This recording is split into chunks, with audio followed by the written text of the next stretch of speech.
Hello everyone, I hope you all are doing great. I am Sonalika and welcome back to my channel Study with Sonalika.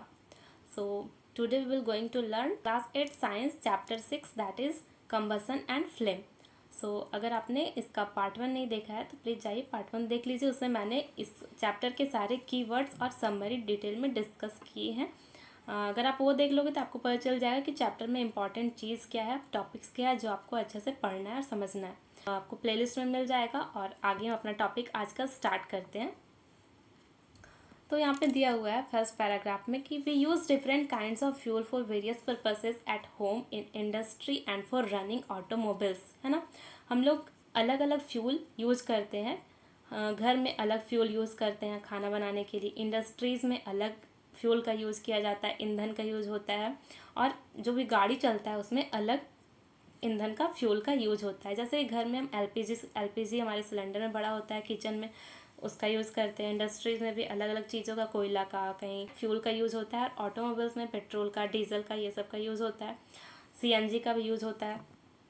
Best fuel कौन सा है? CNG, जो कि कम less pollutant है, तो वो best है हमारे लिए। Can you name a few fuels under used in our homes? हमारे घर में जो फ्यूल्स यूज़ होता है, क्या आप उसके कुछ नाम बता सकते हो? ये आपका होमवर्क है, आप कीजिएगा इसे, और कमेंट में भी लिख सकते हैं, आप बताइएगा लिख करके। Name a few fuels used in trade and industry. और हाँ, जो बड़े बड़े इंडस्ट्रीज में जिस फ्यूल का यूज़ होता है उसका नाम बताना है। What fuels are used for running automobiles? Automobiles यानी गाड़ियों को चलाने के लिए कौन सा फ्यूल का यूज होता है, ये तो पता ही होगा सबको। Your list will contain fuel. आपका जो भी आपने लिस्ट अभी तक बनाया है उसमें देखो क्या क्या होगा, यहाँ पे दिया हुआ है। पहला हो सकता है आपका first is cow dung, next wood यानी लकड़ी, coal, charcoal, petrol, diesel, compressed natural gas that is CNG etcetera. आपके लिस्ट में ये सारा चीज़ इंक्लूड होगा। ओके, फिर है you are familiar with burning of candle. आप फैमिलियर होगे कैंडल जो जलता है, कैसे जलता है, उससे कैसा फ्लेम निकलता है, आपने देखा ही होगा। What is the difference between burning of a candle and burning of fuel like coal? जब हम कोयले को जलाते हैं और जब कैंडल को जलाते हैं तो आप क्या डिफरेंस देख पाते हो दोनों के बीच में? आप देखते होगे कि जब कैंडल जलता है तो उससे फ्लेम निकलता है, जिसका कलर होता है अलग अलग, लेकिन जब कोयले को जलाते हैं तो उसका कोई फ्लेम नहीं होता है। ठीक है, आप ऐसा नोटिस किए होगे।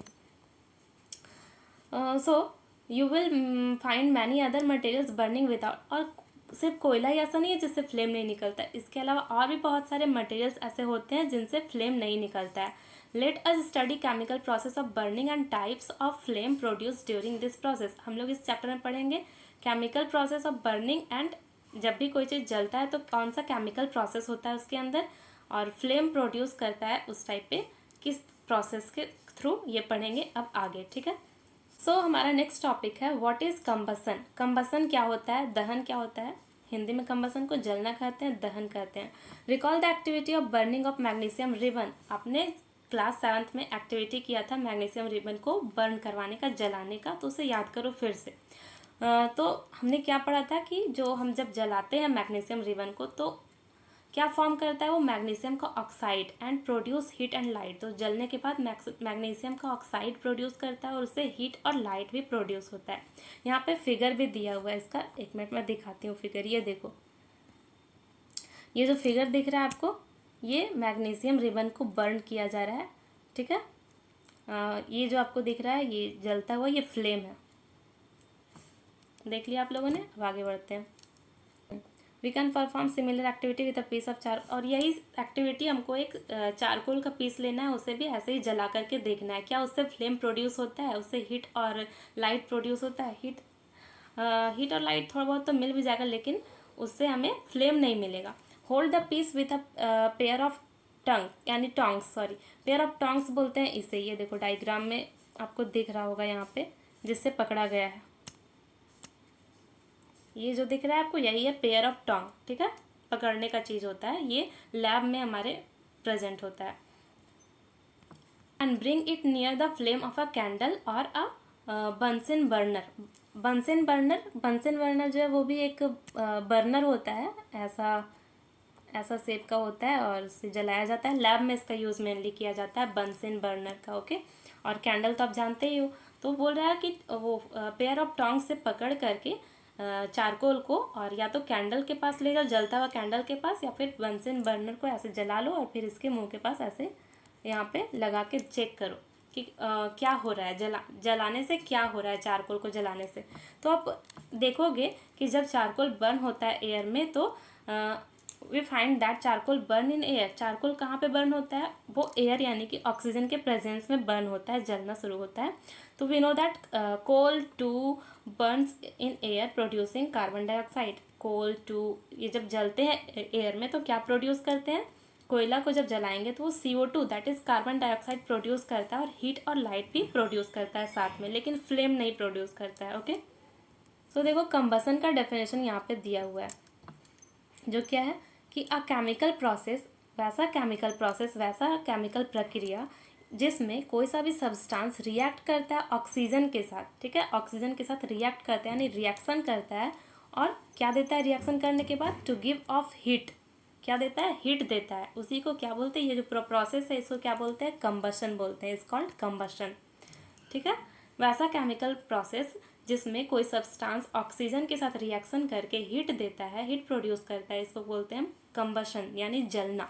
The substance that undergoes combustion, और वैसा सब्सटेंस जो इस प्रोसेस में जुड़ा हुआ है, जिससे प्रोसेस हो रहा है, is said to be combustible.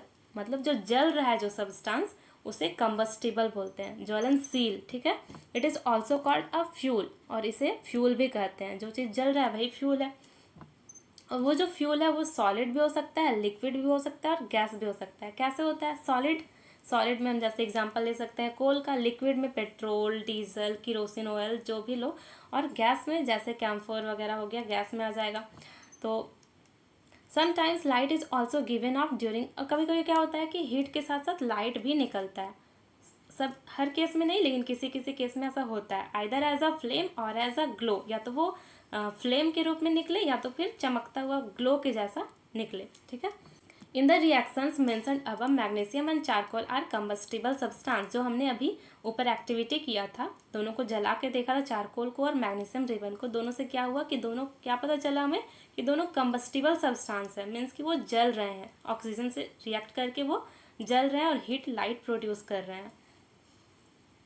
अब आपको फिर से यहाँ पे एक एक्टिविटी करने के लिए बोल रहा है, जो आप अपने से मत करना, जब भी करना तो लैब सुपरवाइज़र जो होते हैं, असिस्टेंट, उनके प्रेजेंस में करना, ताकि वो देखें आप सही से कर रहे हो या नहीं।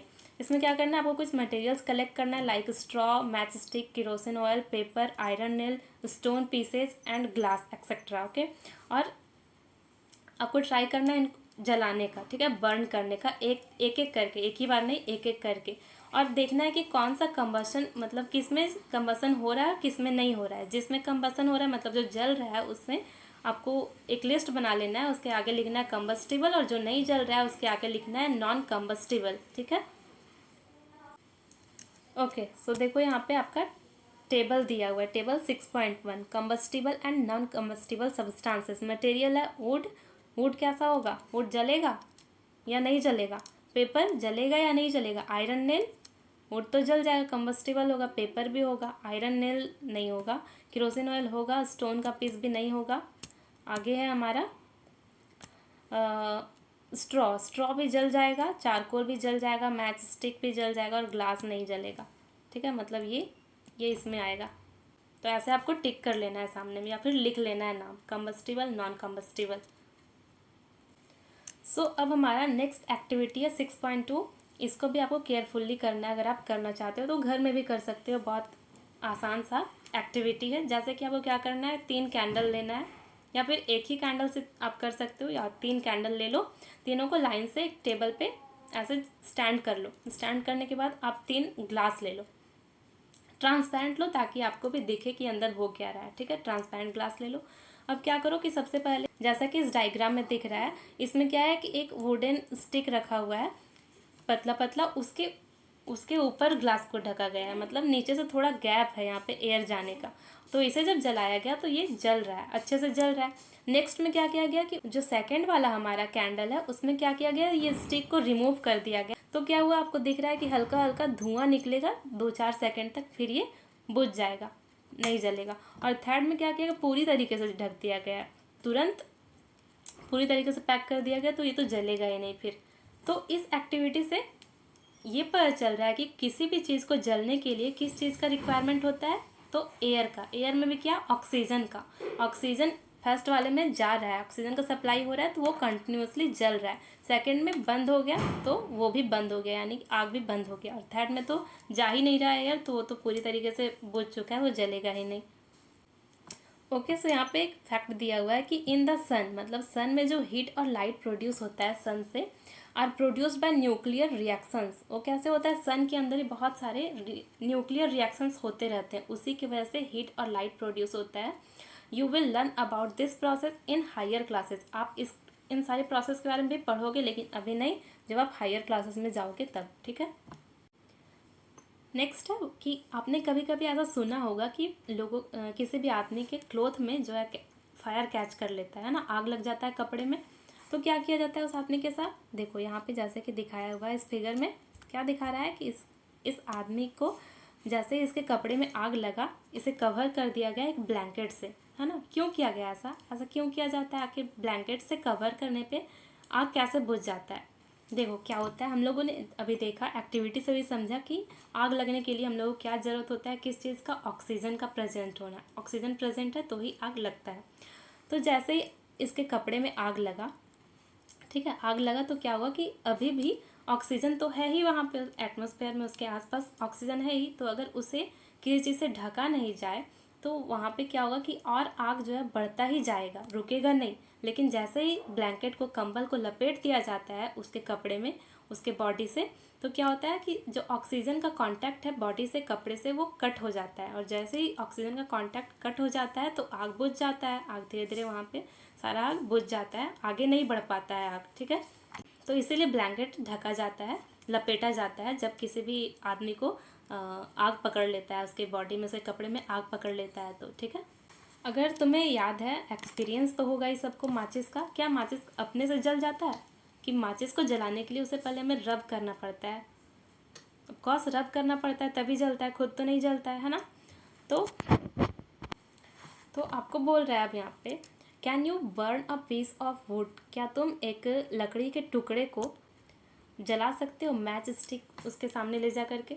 या फिर what do you have to use paper और kerosene oil to start fire in wood और चारकोल। ठीक, मतलब कोल को और लकड़ी को, कोयले और लकड़ी को जलाने के लिए आप केरोसिन का यूज़ करोगे या तो फिर पेपर का। उसको स्टार्ट, मतलब जलाना आपको स्टार्ट करवाना है तो केरोसिन तेल का यूज़ करना ज़्यादा अच्छा रहेगा। पेपर तो तुरंत जल के ख़त्म हो जाएगा और लकड़ी को और कोल को जलने में थोड़ा टाइम लगता है। तो अगर केरोसिन ऑयल वहाँ पे छिड़क कर जलाएंगे तो वो। क्या आपने कभी फॉरेस्ट फायर के बारे में सुना है, जंगल में आग।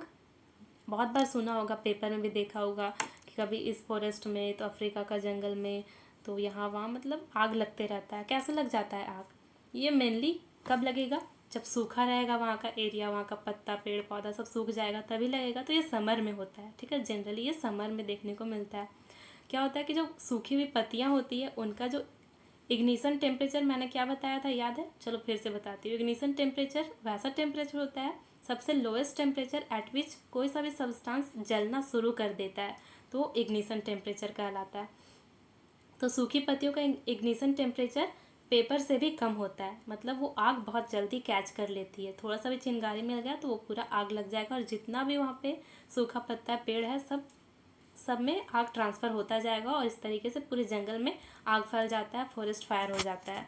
देखो यहाँ पे लिखा हुआ भी है, during extreme heat of summer at some places dry grass catches fire. जब बहुत ज़्यादा गर्मी रहता है समर में तो कुछ जगहों पे क्या होता है कि जो वहाँ के सूखे घास होते हैं वो आग कैच कर लेते हैं फ्रॉम, और फिर ग्रास से जो आग है वो स्प्रेड हो जाता है ट्रीज़ में, ठीक है, घास से आग पेड़ों में ट्रांसफ़र हो जाता है and very soon the whole forest. अब तुरंत ही पूरे जंगल में, क्योंकि सब कुछ सूखा है वहाँ पे, तो तुरंत पूरे जंगल में फायर जो है वो फैल जाता है, स्प्रेड हो जाता है।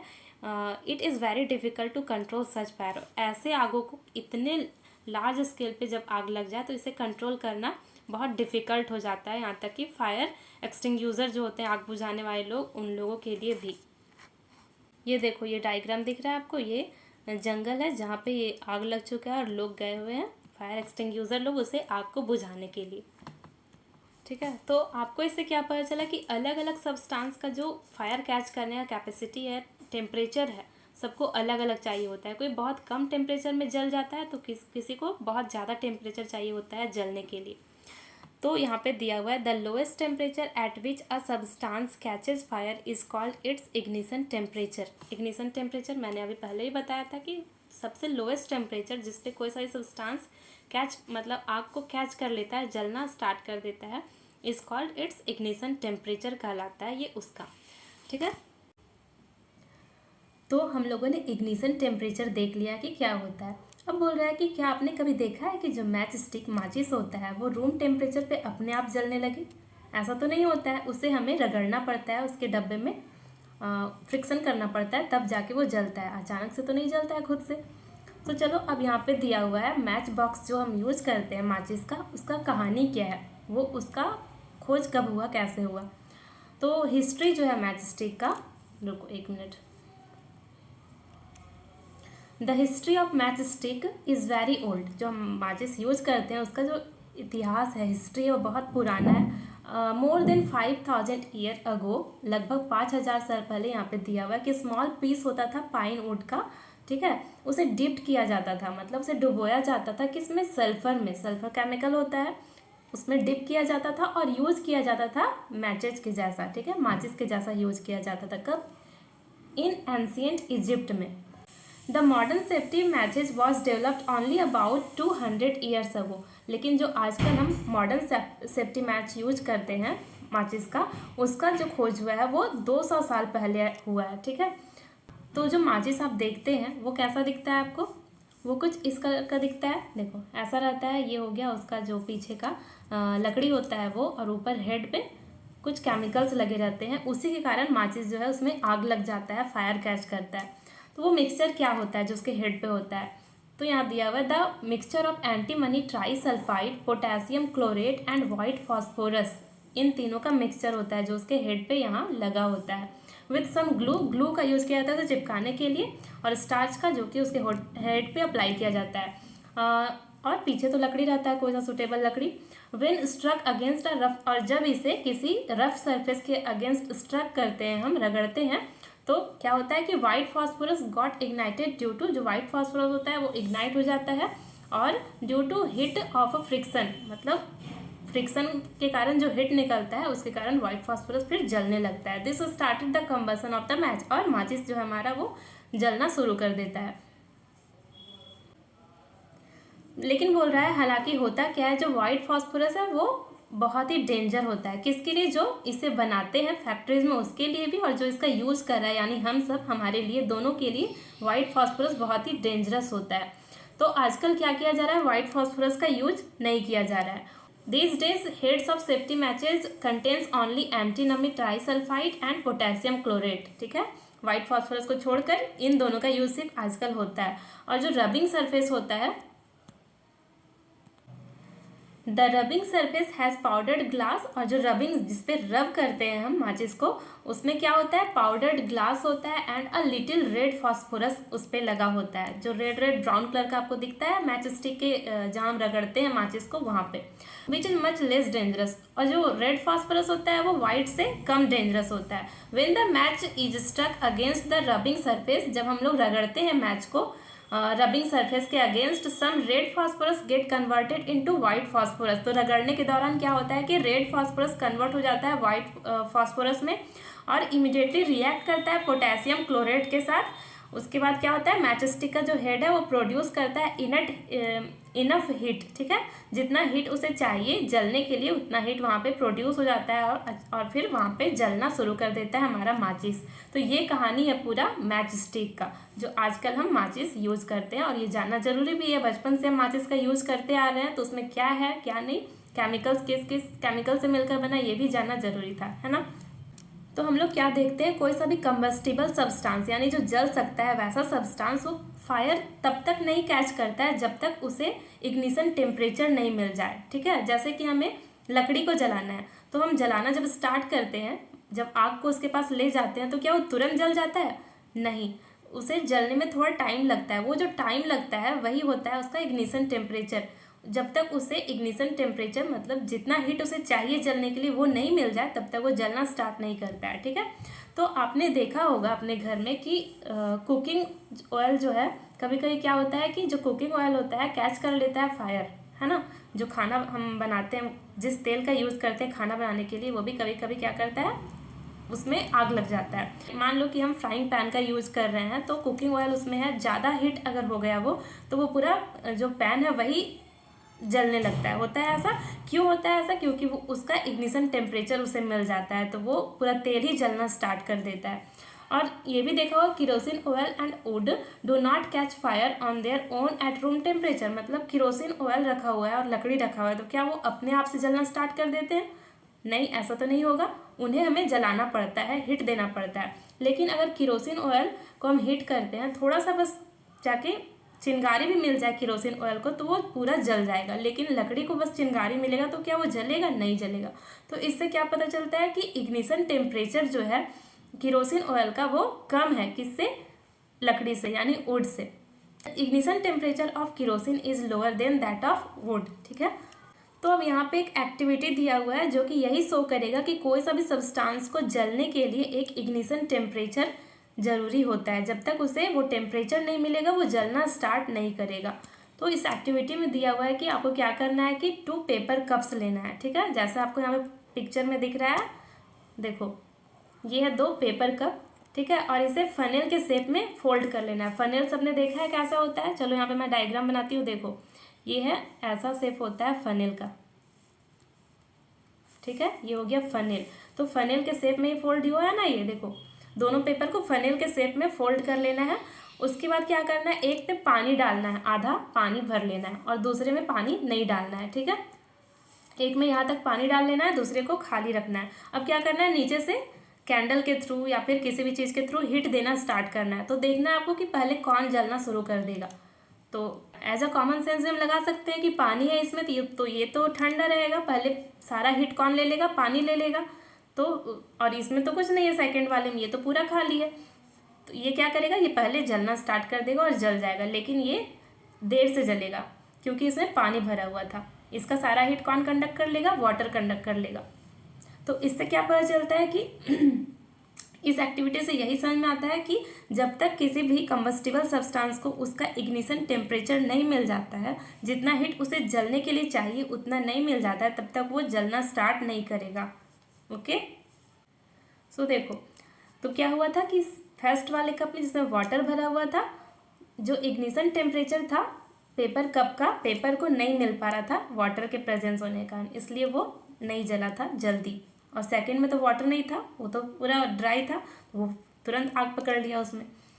अब देखो, the substances which have very low ignition temperature and can easily catch fire with a flame are called inflammable substances. यहाँ पे इनफ्लेमेबल सब्सटेंसेस का डेफिनेशन दिया हुआ है। क्या है? वैसा सब्सटेंस जो कि जिसका इग्निशन टेम्परेचर बहुत कम होता है और आग को तुरंत कैच कर लेता है, उसे क्या बोलते हैं? Inflammable substances. और जो इसके अपोजिट होगा उसे क्या बोलेंगे? मतलब जिसका इग्निशन टेम्परेचर हाई होगा और जो आग को धीरे मतलब लेट से कैच करेगा, उसे क्या बोलेंगे? Non inflammable substance. आगे नॉन लग जाएगा बस। ठीक है, तो चलो यहाँ पे एग्जाम्पल देख लो आप इनफ्लेमेबल सब्सटेंसेस का। वो कौन सा है जो जल्दी तुरंत आग के लगने से फायर कैच कर लेता है, आग लग जाता है? पेट्रोल हो गया, अल्कोहल हो गया, liquefied petroleum gas that is LPG, जो कि कहाँ होता है? हमारे किचन के सिलेंडर में भरा होता है, etcetera. Can you list some more inflammable substances? आप तो बना ही सकते हो, जितने भी किरोसिन ऑयल हो गए, ये सारा डीजल हो गया, ये सब किस में आ जाएगा? सब इनफ्लेमेबल सब्सटेंसेस में आ जाएगा। ये आपका होमवर्क है, आप इसे कीजिएगा और ज़्यादा इनफ्लेमेबल सब्सटेंस का लिस्ट बनाइएगा और नोट डाउन कीजिएगा। कमेंट में भी आप बता सकते हैं। तो आज के लिए बस इतना ही। आगे का जो टॉपिक है how do we control fire, ये हम नेक्स्ट वीडियो में देखेंगे। तब तक stay tuned with me. If you like the content then please don't forget to like, share and subscribe this channel. Okay, thank you. Thanks for watching.